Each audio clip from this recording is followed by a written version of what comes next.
आजचा व्हिडिओ थोडासा वेगळा आहे. व्हिडिओ फक्त शेवटपर्यंत पहा. आज मलाच थोडा यायला उशीर झाला होता. गौरव आणि कुणाल आधीच येऊन थांबले होते. आज आम्हाला थोडंसं बाहेर जायचं होतं. आज कुणाल शेट पण फुल तयारीत होते आणि इथे शिरूरचा बाजार असल्यामुळे खूप गर्दी होती. गर्दीतून निघता निघता अंधार पडला. मग आलो हायवे सेंटरला. 10च्या वड्यावरती भागवणारे आम्ही इथं हा आम्हाला बर्गरचं महत्व सांगत होता.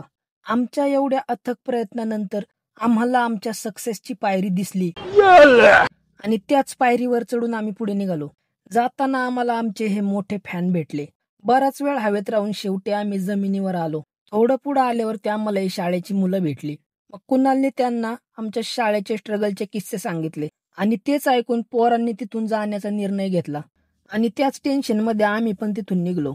खाली आल्यावरती दिसलं की सिक्युरिटीची खुर्ची मोकळी होती आणि मग कुणालने ठरवलं की ही जबाबदारी आपण आपल्या खांद्यावरती घेतली पाहिजे आणि तो कसली पर्वा न करता कामाला लागला.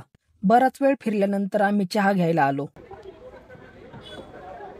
व्हिडिओच्या सुरुवातीला मी सांगितलंच होतं की आजचा व्हिडिओ थोडासा वेगळा आहे. आज आम्ही या मुक्या जीवांसाठी थोडंसं खायला आणलं होतं. भर पावसात हे रोडच्या कडेला बसले होते. माहित नाही या गोष्टीने किती फरक पडतो. त्यांना थोडा का होईना आधार भेटला असेल, पण त्यांना ते खायला देताना आम्हाला खरंच खूप आनंद होत होता. व्हिडिओ आवडल्यास चॅनलला नक्की सबस्क्राईब करा.